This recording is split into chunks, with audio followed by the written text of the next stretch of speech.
I like my idea better. Why? What does that mean?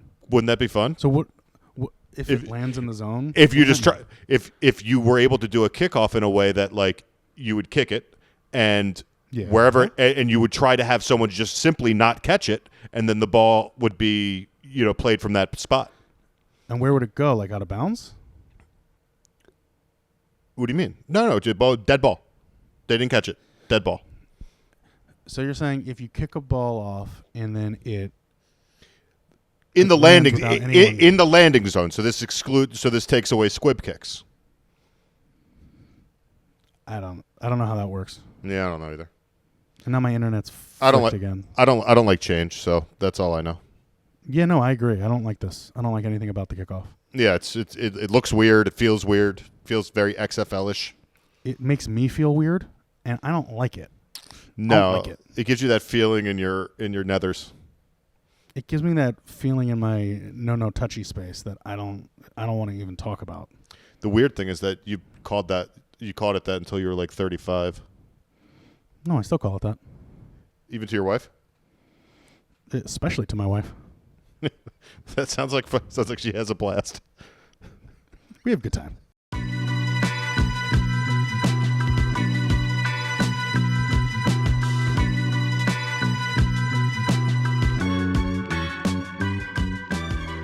Welcome back to Monday Night Conversations. I am one half of the hosting team here at the podcast. My name is Scott Macklin, and I am proud to bring you the other half of our hosting team, Mr. Matt Thompson. I'm here too. Don't worry. And I'm proud to bring you to the masses. I shown up. Yeah, you showed how. I showed up. Not sure. What a great show we have today. So, as many of our listeners know, it's the end of week 2 of the NFL football season, and Matt and I are in the prediction business. Okay? We have takes. We say them. Sometimes they come true, and sometimes they do not. We have a lot invested in our take business. And sometimes, the stock will split, and sometimes it'll go down the tubes. Sometimes we should have shorted. Okay? Yes. What we're going to do on this podcast is give you completely irrational where we were right and where we were wrong after 2 weeks of the NFL season. But you know what? We need to be held accountable, but Matt, more so than being held accountable, we need to be praised for when we were right, because we did get many things right. Well, the more if we tell the people how right we were and we have proof, then they will tell people, hey, these guys were right. Yes. That's the idea. But at the same time, we want to have credibility. So we want the audience to understand that we hold ourselves accountable. But we also want them to make sure they know that we are also correct in our prognostications. But the key thing to remember for all of our listeners is that when we're wrong, there's a good reason why we're wrong, and it's not our fault. Right. Never our fault. That is the most important part. Yes. I'm so thankful you brought that up. Yes, that's the key to all of this, that there's something went wrong. Someone else did something wrong. It wasn't us. Don't blame us. For instance, I'll do a quick for instance. Go ahead. I was at my kid's flag football game this weekend. My buddy said, "Hey, I'm going to be betting. You like anything today?" I'm like, you know what? I don't think Wisconsin's going to get killed at home against Alabama. And it was a 16-point spread. Tyler Van Dyke, their quarterback, tore his ACL like 3 minutes into the game. They lost by 40. Yeah. So not my fault. Not your fault. I should have been right. Yes.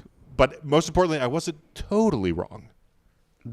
No, you were totally wrong. My commercial's on TV. Oh, that's fun. Yeah. Oh, during Monday Night Football, that's a big deal. Maybe we should focus on the pod while we're podding. Yeah, you can. That's why I don't like the TV on. You can cut that out. But no, I'm going to keep it in. Because we need to display professionalism while we're here. You can do whatever you want. So what we have is a list of 5 takes where Matt was right or wrong, 5 takes where I was right or wrong, and then 5 takes that we both had together that were right or wrong. And let's just start it off on a take that Matt had absolutely right.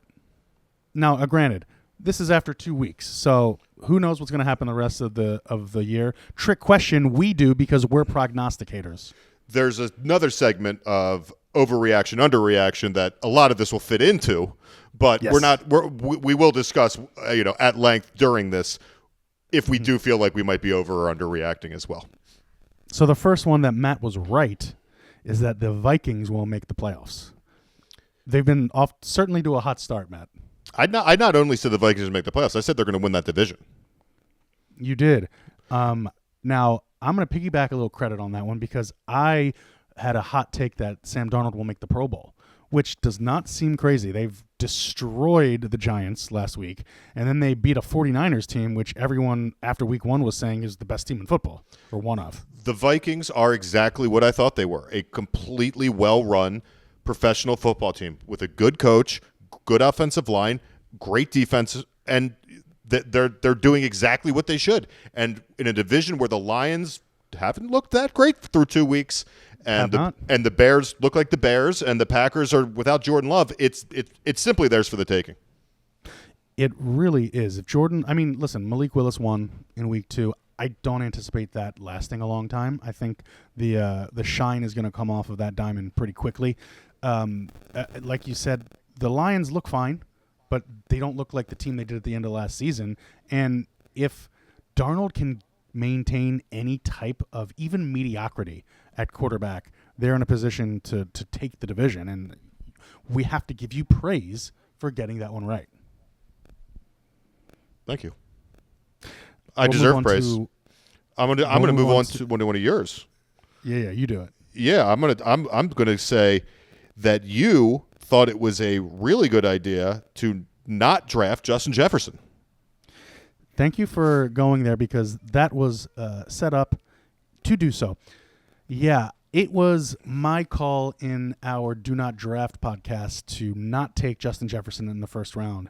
And no big deal. 190 yards, 2 TDs after 2 games, tied for 5th in fantasy wide receivers.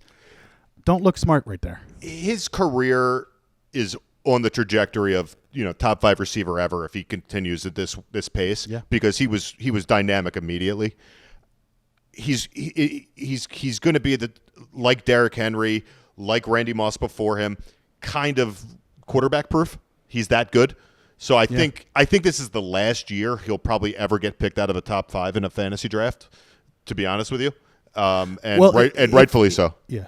Yeah, if it continues in this trajectory and, even with Sam Darnold as his quarterback, if he finishes in a top 5, top 10 type of season wide receiver-wise, there's no way he can be picked out of that because this is the lowest possible floor he could ever have. So Absolutely. And, there's a reason that he's Justin Jefferson. There's a reason that he's the most marketable wide receiver in the NFL, and it's just because he's the best. Look around the league. Yeah. Look at the other guys that are supposedly in his category. Jamar Chase is having hissy fits on the sideline. There's no one like him. Tyreek Hill is quarterbackless and looking quarterbackless. And you can see that in his play. Well, Tyreek Hill's situation is pretty simple. If he doesn't have a quarterback that has an arm, he can't function. Yeah, if you can't see, Justin Jefferson can get open on hitches and shallow crossers. Tyreek Hill is totally dependent on beating his men down the field. If you can't get him the ball down the field, he is not an effective wide receiver. Well, it'll be like it was, last season where you'd see a lot of, 10 catches for 80 yards, 8 catches for 65 yards, stat lines like that because they're completely just – everyone knows they're not going deep, so everything's playing up. He knows he has to go short. It's just a bunch of screen passes and stuff like that. Justin Jefferson's the best receiver in the NFL, and I don't see anyone taking that mantle unless his name is Marvin Harrison Jr. Yeah, he's the best receiver since Calvin Johnson. I think that's pretty safe to say. I think that's fair. I think that's definitely fair. Let's go to a take that both of us had. And we're going to start off with one that doesn't make us look great after 2 weeks. It's that the Saints are uninspiring and boring. Yeah, that didn't work out. Yikes. They are the number 1 team in points. They're averaging 44.5 points a game, and they're number 5, I think, in total. No, number 2, sorry, in total yards. And they've looked electric. They've looked dynamic. And Olave is not even their leading receiver. So Olave hasn't done much. No, Olave's drawing a lot of attention, but Raheem Shaheed has been, pretty much the best wide receiver in football so far. And Kamara is going nuts. Do I think that this is going to continue? I think it would be a little bit of an overreaction to think that the Saints are this good. I think we've seen enough Carr to know who he is. Yeah. And this is not it. But I was thinking about this. I actually put a lot of thought into the Saints over the last 24 hours after what they did. I mean, it was really impressive what they did to the Cowboys. But this is a team that has real NFL players throughout its roster. Like not just kind of retreads. There's a reason they're in salary cap hell year in and year out. It's because they've locked in this core group of guys. Now they're old, but they're still high level. Right. The DeMario Davises, the Cameron Jordans. It goes on and on and on. Their offensive line is, Ramczyk on the offensive line. There's Willie Roafs. Marshawn Lattimore from Ohio State, who's a lockdown corner. They have, and don't forget the Honey Badger. There's a lot to like there, but it's been the same team for a number of years, and they just have not succeeded. Not much has changed. I don't know. Maybe they're healthier. That's the only thing I can think. But I'd still be surprised if they even make the playoffs at this point. I'm not sold yet. Was kidding about Willie Roaf. He hasn't played in about a decade. But maybe it's Clint Kubiak. I don't know if he's just unlocked Carr, but I agree with you. We know what Carr is. You could make that same argument for Sam Darnold. That being said, their 2 games were against the worst franchise in the league in the Panthers and a team which almost anyone seems like they could run up the score on the Cowboys these days. Yeah, they're so not. That all being they're not said, beating the 2000 Ravens. Right. That all being said, like I am trepidatious with crowning them as division champions as of this second. But boy, they look really explosive. And right now we got egg on our face, Matt. Egg on the face, and I'm happy to because I love the city of New Orleans and I'm happy for their people. And I like eggs. Just eggs in general. I love it.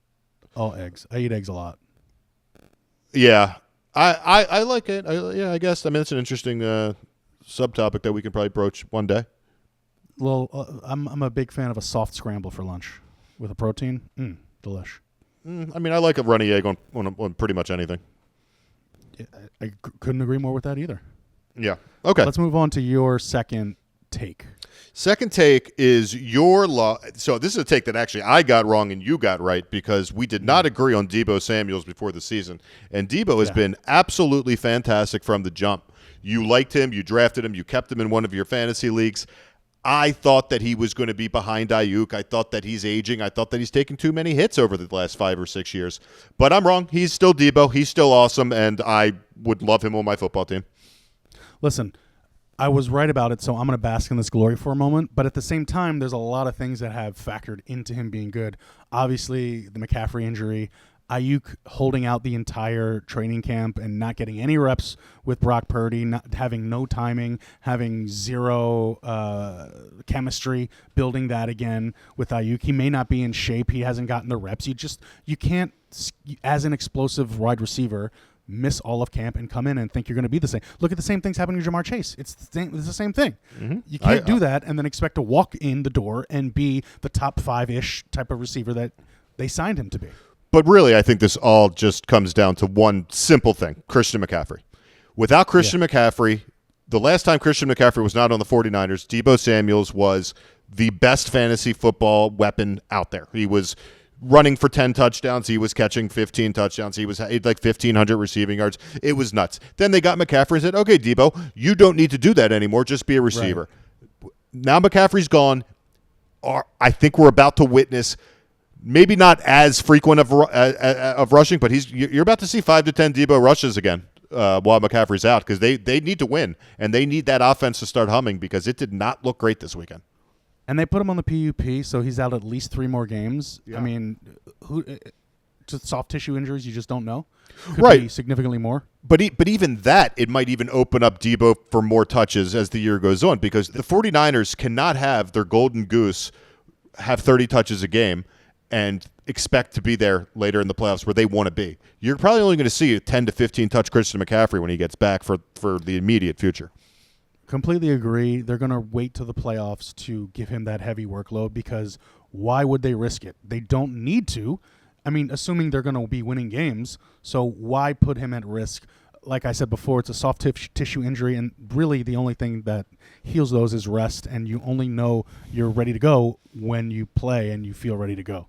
Of course, and McCaffrey's had a lot of them in his career, so this is nothing new for him, and they've lingered, and there's reasons why he had some warts on him going into the fantasy draft, going to any fantasy draft, because soft tissue injuries for any human being do not go away, and they're always going to kind of linger. And seeing this is sad because there's probably not a more dynamic running back in the league right now, but it's just he's just got to get healthy. Well, I don't wish injury on anyone, but him being injured has been goo for me because I have Deebo Samuel. And what's goo for you is goo for me. And what's goo for me is goo for you. I agree. Moving on to one of your takes. Oh, man. This one hits home because we just watched him play the Ravens, but Brock Bowers could end up being the number one tight end in fantasy this year. That dude just got open anytime he wanted. If he had a better quarterback, might have doubled up his yardage, might have doubled up in touchdowns. That guy looks like an animal, and there was nothing the Ravens could do to stop him yesterday. He's a slot receiver playing tight end with the strength of an offensive lineman. He's a freak. He doesn't look like it, but that package of a man he's basically 6'2", 245 pounds. Not ideal size for anything, but he's a 4.5. He's not a 4.3. He's a 4.5, so he's real fast. He he benches more than anybody. He squats more than anybody, and he's just a badass. And he's a freak. There's a reason when every single draft prognosticator says this guy is the best tight end prospect they've seen. Period. Like people have said, ever. He's literally the best tight end prospect the NFL has ever seen overall. I would say. Kyle Pitts, I didn't view even at the time as a full tight end prospect, so I don't really consider him. But there's no one else even close to how dominant and how multifaceted his game is. Well, just think about it this way. The Raiders drafted a tight end last year in the second round, and they thought so much of Bowers that they drafted him in the first round this year. That's just, say what you will about the Raiders. They're a professional organization. And the other guy, Michael Mayer out of Notre Dame that they drafted in the second round in 2023, is phenomenal. He's great too. He's a monster. That guy's a monster. He's a monster. And if they can figure out a way to use them both at all times with Devontae Adams, I really like that start. Now they don't have they don't have anything as at their second receiver or third receiver for that matter, and they don't Jacoby Myers. I disagree. I don't think Jacoby Myers is washed. I think he's a fine second receiver in the NFL. I just think they don't have anything. They don't have a running game at all. They don't have Minshew is. They don't have a quarterback or running back. That's really what it is. Minshew can do what Minshew can do. Yeah, he's fine, but he's gonna have a couple of electric plays every game, but game in game out, he's not gonna do that much for your team in terms of winning. Yeah, I think it's time that we do a take that's coming. We both thought this, and we both genuinely believed in the Ravens this season that this was the year. It's been 12 years since their last Super Bowl. Lamar's right in that Michael Jordan era where he's going to start winning Super Bowls maybe, but what I've seen for the last 2 weeks is a team that does not have an identity. It's a team that doesn't know if they should run the ball 30 times a game or if they should pass the ball 40 times a game. You have a quarterback who is trigger happy. I think that's the only way I can put it. He is not pulling the trigger when men are open for some reason. Everything that he's doing is horizontal. He'll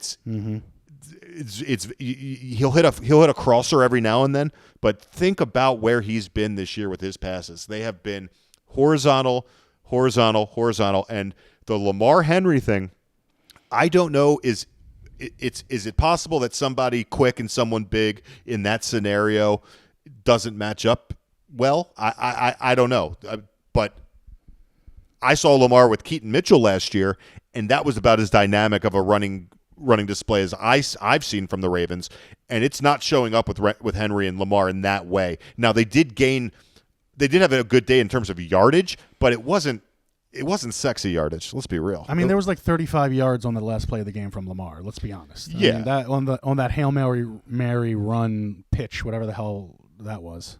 but like it was, you didn't get like a 40-yard Lamar touchdown. You didn't get one of those old school Henry bowl people over and get 20 yards.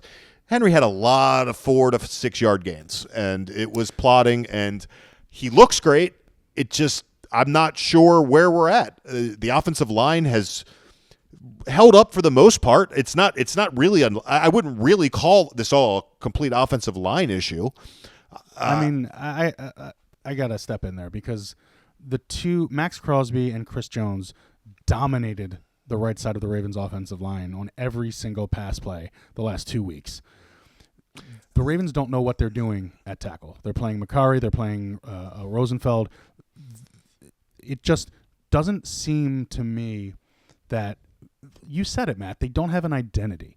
Why Derrick Henry got 2 rushes in the fourth quarter last week and 1 rush yesterday and 1 rush last week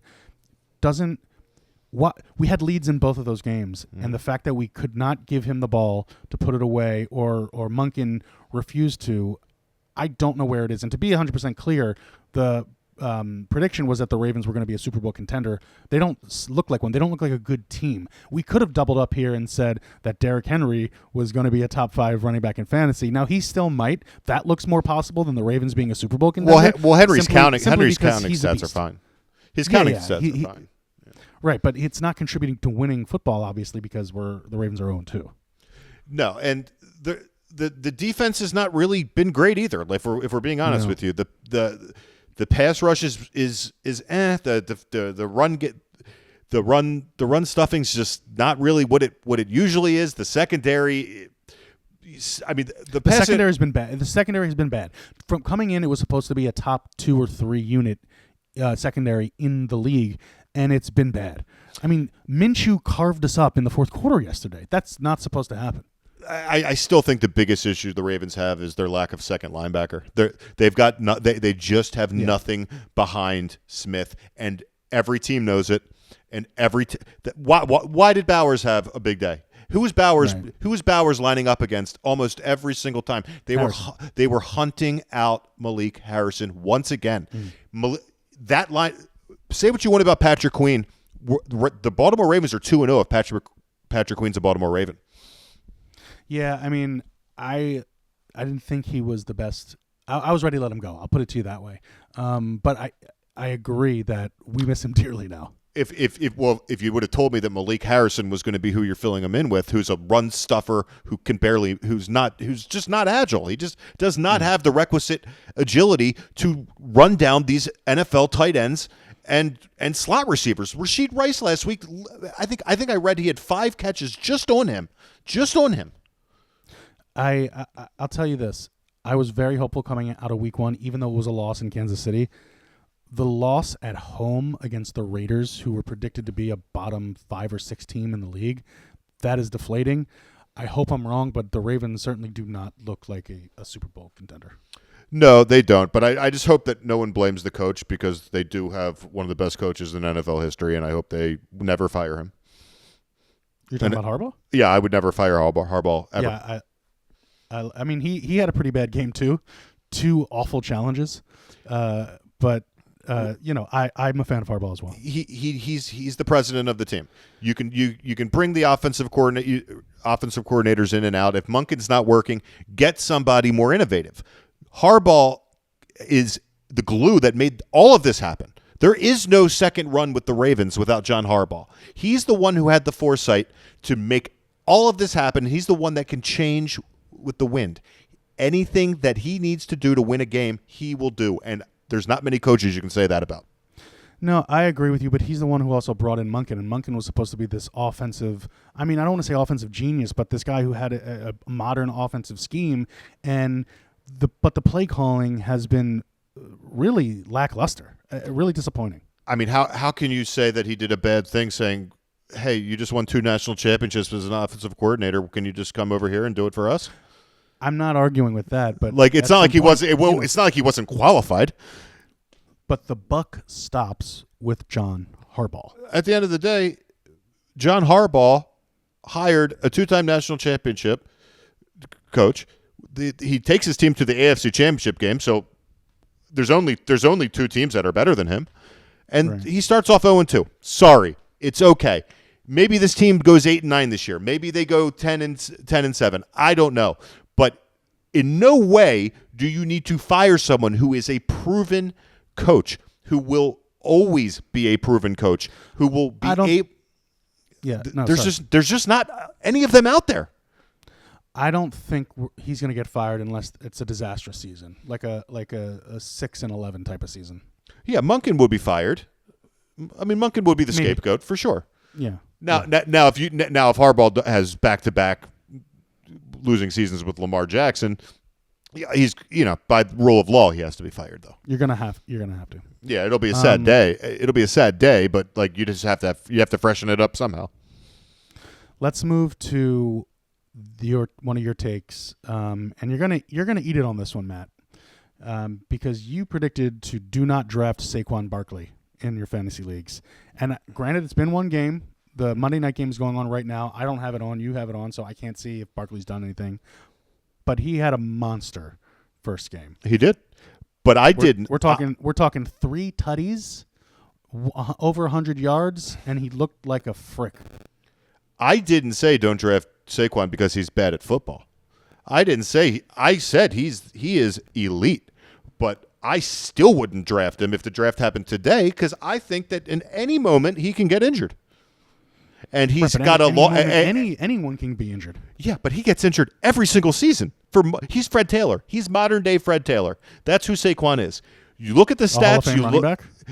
Yeah, and Fred Taylor was overdrafted every year and under-delivered for every fantasy owner that ever had him because instead of 16 games played, it was always 10 or 11. Yeah, but Fred Taylor was a really good guy. Yeah, irrelevant.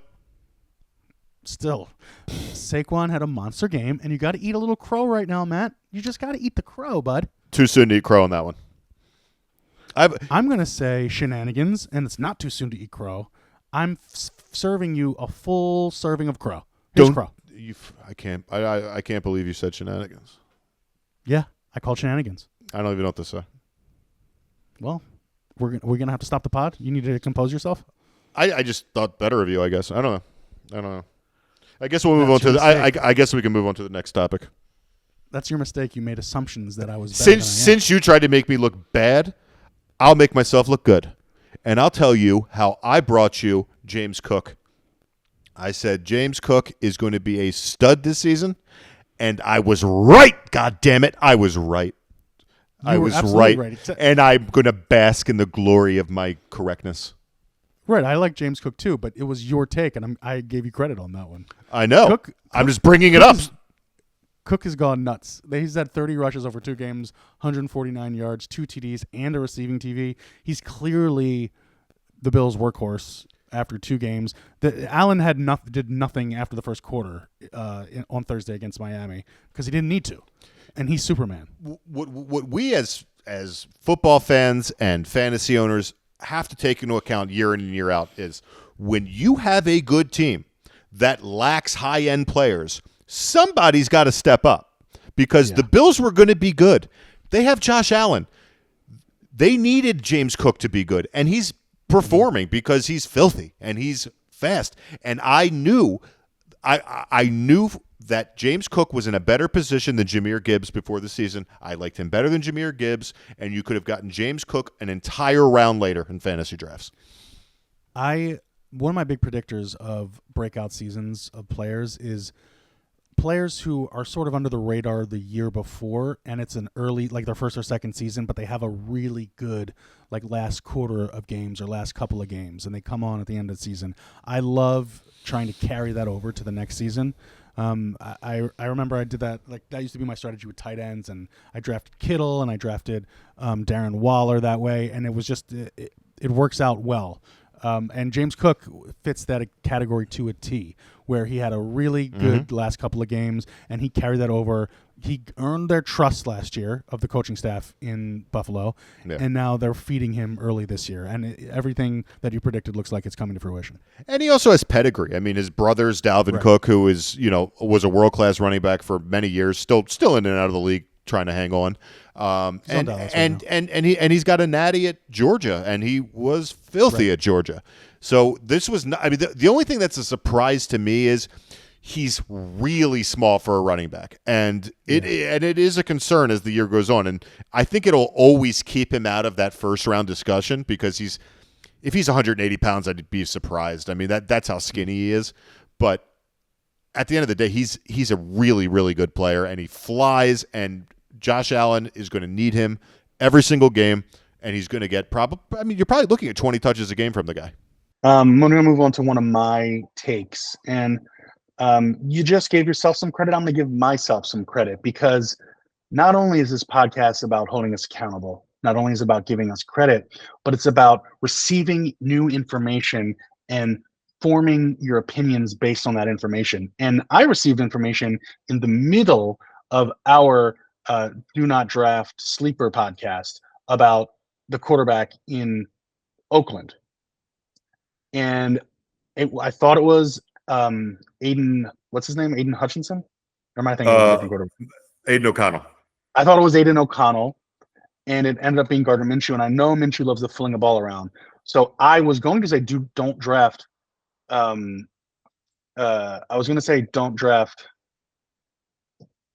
Davante Adams. Mm-hmm. I got the information Minshew was going to be the starter, and I said, no. Do draft Davante Adams. And look, so far it's come to fruition that he has been a very good pick. I just like the fact that I changed my mind, and what I changed it to was right, because that almost never happens. He's top 10 in fantasy football right now. He's 170 yards and a touchdown. He's got 20 targets, more importantly, which means, if that continues, it's going to be 170 targets, which is going to be top 3 in the league.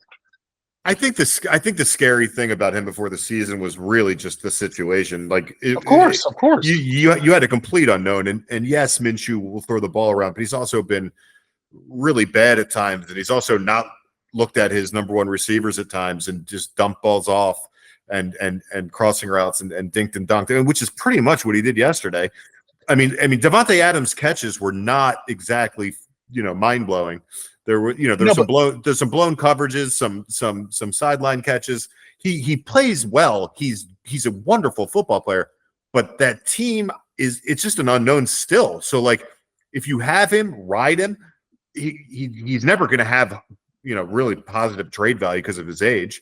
So the Raiders, look, they beat a really good team yesterday. They went across the country and beat a team that was just supposed to be a lot better than them. So I'm really confused by them at the moment, to be honest. Well, the thing about the Raiders is they love their stars on the Raiders. And I have no doubt that Antonio Pierce and Mark Davis said, I don't care what you do, get the ball to Davante Adams.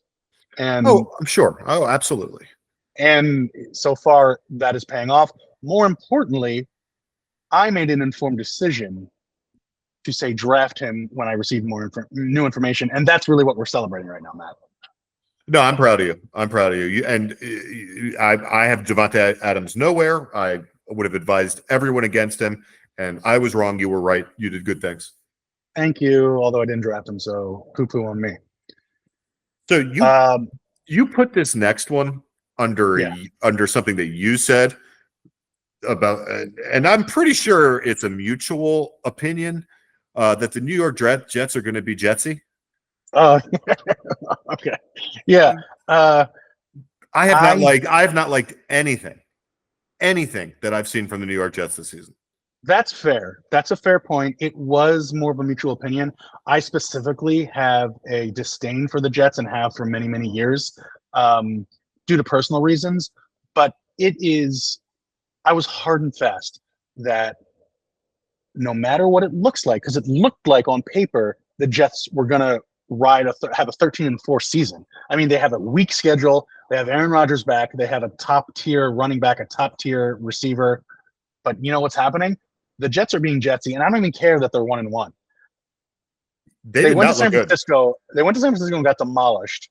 And then they went to Tennessee and barely beat a team They with were Will lucky. Levis making the worst decisions in the history of football. This guy, Will This guy, Levis, I like Will Levis, and he I'm done. is I'm done. unbelievably reckless. I'm done with Levis.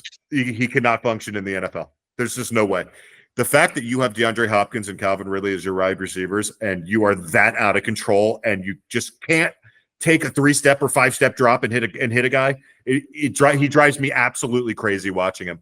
But the Jets gave them the game. Yeah, I mean, gave it away. The key to all this is Aaron Rodgers looks like a 40-year-old quarterback who just had Achilles surgery. He's got an arm. His arm is still pretty live. Let's be clear. Sure, but he's a statue. He's a complete statue at this point. And he's borderline Kirk Cousins statuesque. And they do not have any other passing threat besides Garrett Wilson. That's it. Yeah. No one else is an actual threat. You can Lazard can catch a couple balls and Conklin can catch a couple balls, but I'm telling you, Garrett Wilson's the only functional NFL player right now in that receiving corps. I will say, Braylon Allen. You don't like Mike Williams? No, Mike Williams is toast. Braylon Allen. He's a nice little surprise.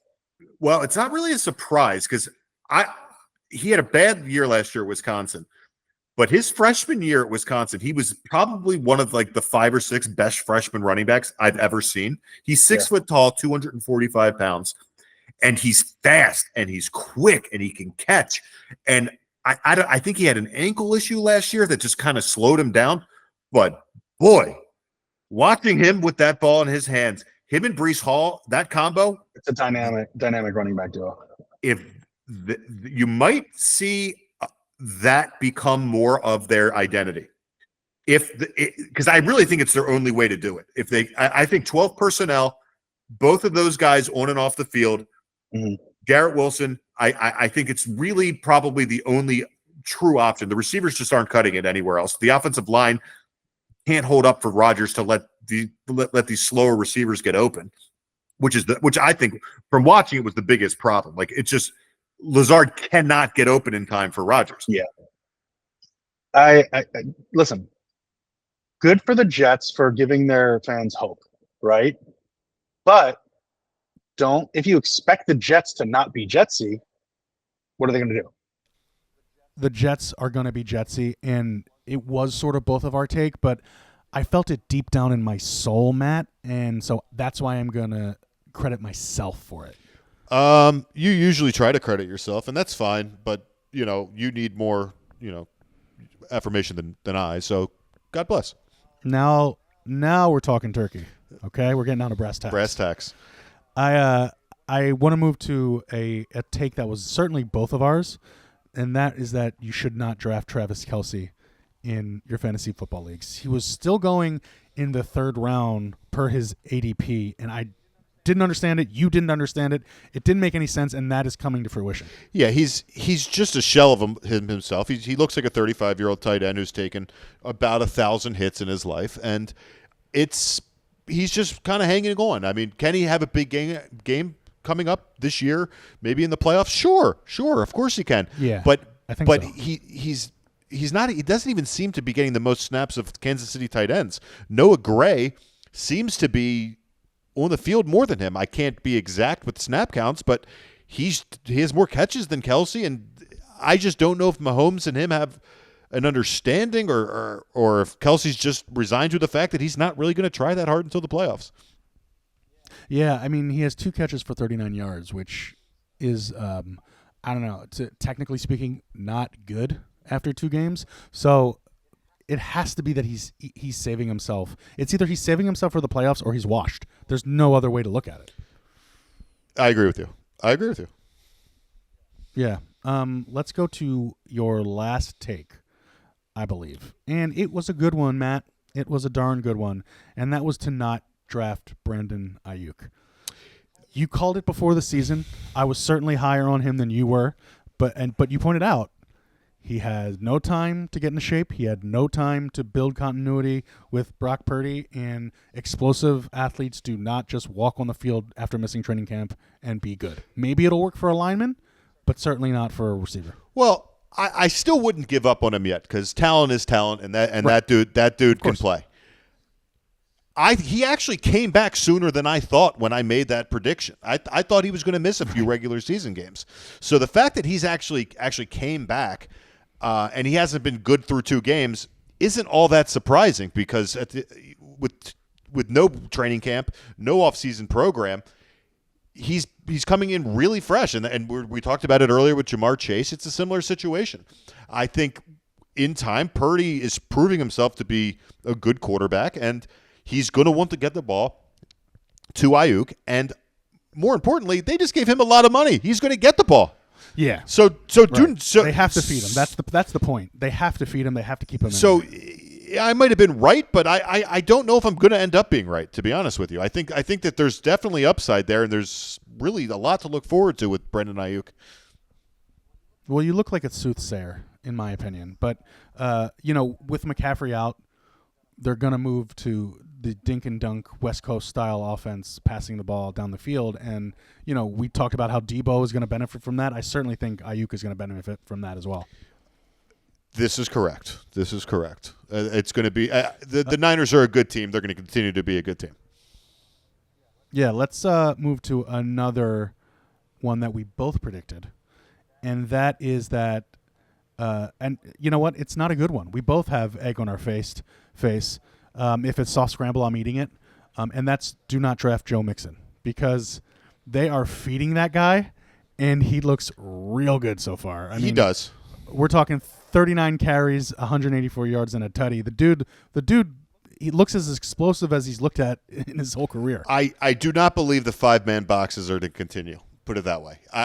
Right. There's a reason that Joe Mixon is doing what he's doing, and it's because everyone is scared of C.J. Stroud and that receiving core, and they're playing dime defense coming out of the box and 5-man box and Joe Mixon with a good offensive line is just he's doing what he's supposed to do.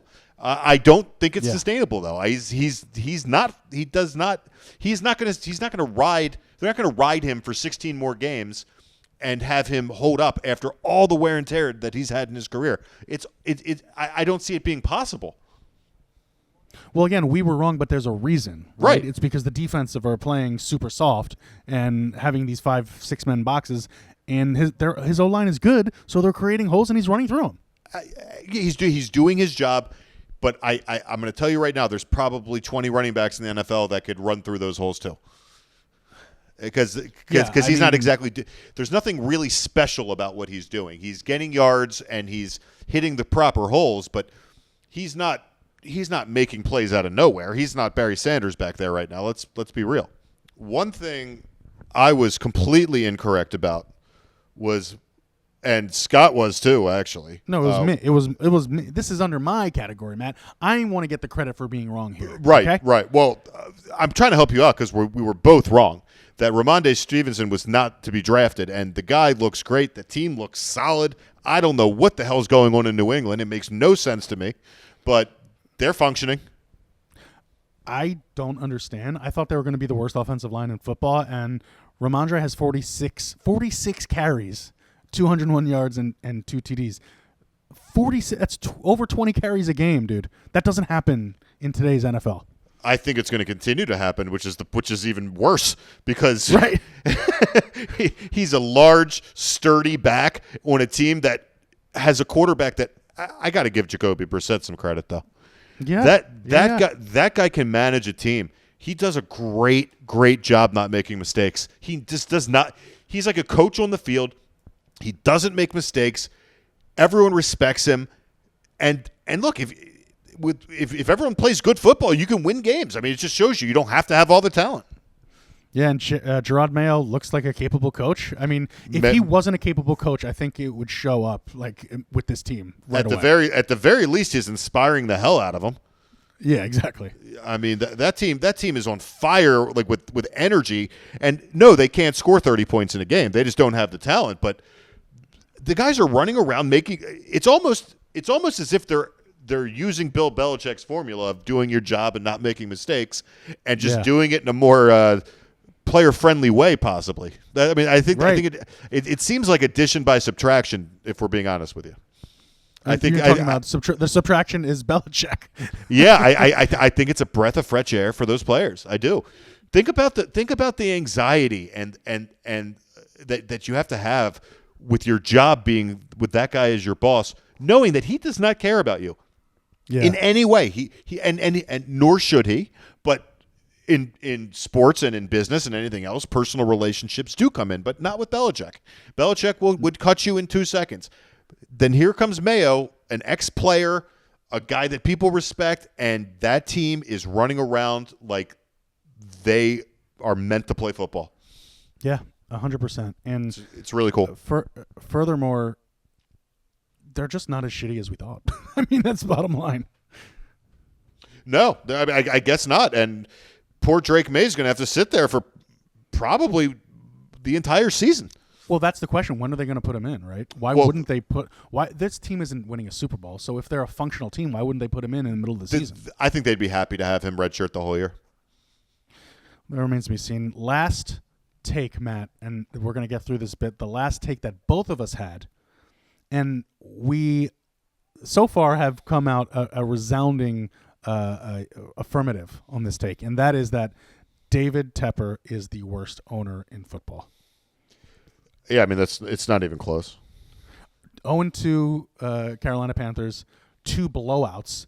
They've benched their number 1 overall pick from a year ago. I mean, I don't think you could be in a worse position as a franchise. He's gone. I mean, I don't know if there's any coming back from this for Bryce Young. Not with the Panthers, probably. I don't think that there's a team out there that would. I mean, maybe as a free agent. I mean, I don't even see how you'd give up a draft pick for him at this point. He's as bad of a quarterback as I've ever seen in my life. I've never. He's a broken human being who is. I feel so bad for. You can point to someone like Sam Darnold, right, and say, well, he got another chance with the Panthers after the Jets, and then now he's getting another chance with the Vikings, and good fortune for him, J.J. McCarthy got injured, and now he's in a starting position. The level of talent that Sam Darnold has compared to the level of talent that Bryce Young has, it's not really comparable. It's a whole, like, Bryce Young doesn't seem to be have NFL talent in his arm, in his mobility, in his processing. It just doesn't look like it's there. It's just a whole lot of not enough of. He doesn't have enough height. He doesn't have enough speed. He doesn't have enough arm talent.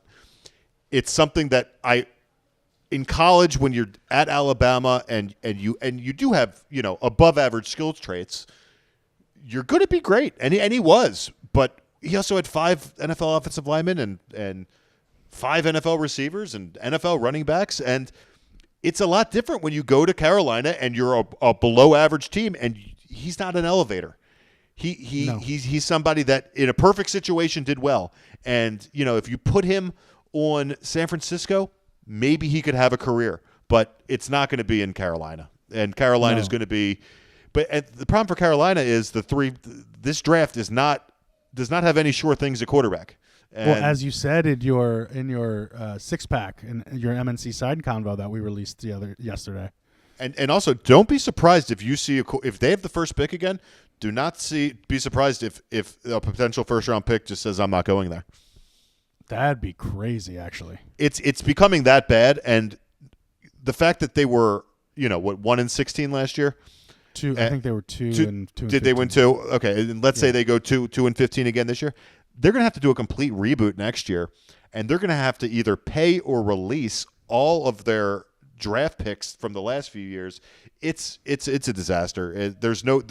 I don't know if there's any chance that they're going to be good with him as their owner. He's just every step of the way has sabotaged the team, the roster, the organization, the front office. It's like Donald Sterling without the racism. Yeah, and you know what? We don't know David Tepper, so maybe he is racist. Who knows? I don't know.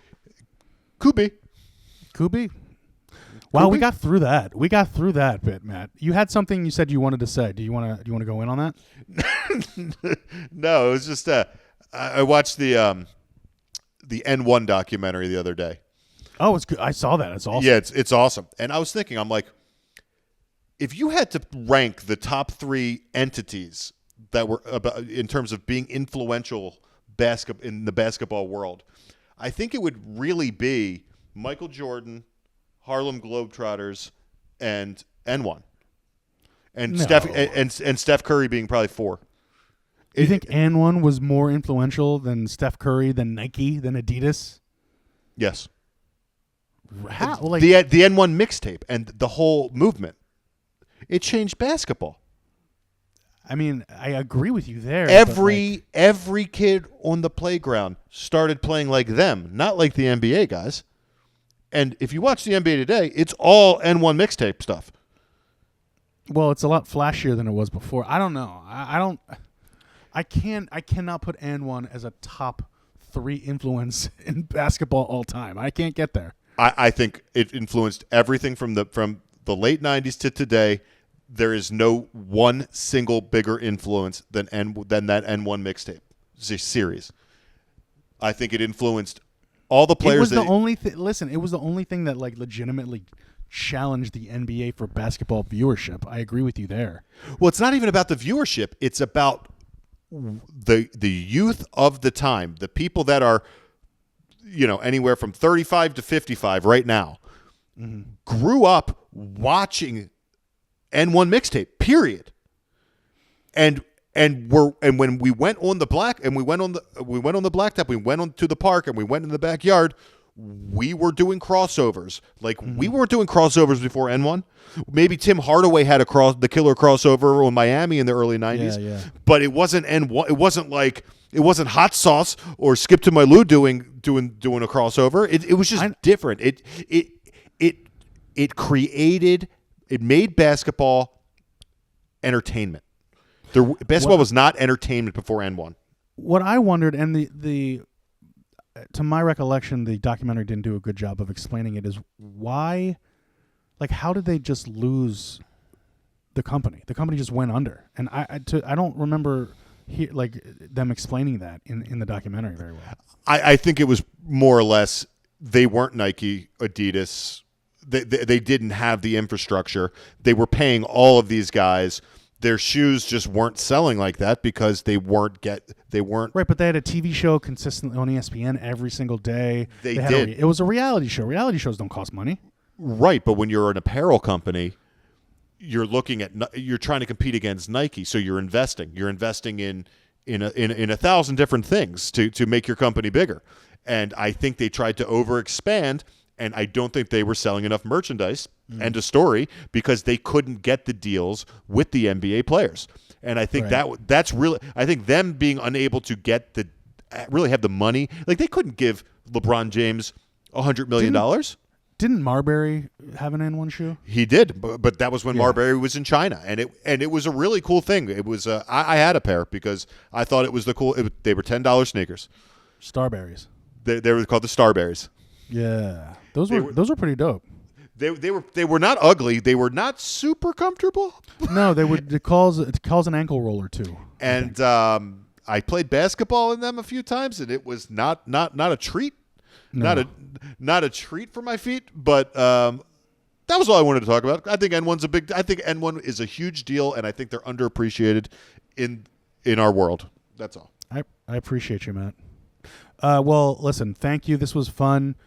We got through the bit. I appreciate the audience hanging in there and listening. Matt released a solo pod, Monday Night Conversation side convo that we released. Go check that out. Look at our YouTube page at Monday Night and MNC Pod, actually. We're on Instagram. We're on Facebook. Just like and subscribe us, man. And also look out for you. And also look out for both of us doing some standalone pods when we have just a thought we want to get out there, because we're here to make content for the people. Right. We're going to do more of those coming out, but we're still consistently going to be putting out 2 of these pods a week. Yeah, we're just doing extras for you now until we make you pay for it down the road. Down the road. We'll give you as much as we can now until we suck in, and then we're going to bleed you dry. Then we'll take all your money. We'll be right on your subscription screen with all the other things you have no idea you're subscribing to. Which leads us to our closing catchphrase: take care of yourself And each other. And your bank accounts. And your bank account so you can pay us down the road. Thank Yeah. you. Yeah. Toodles.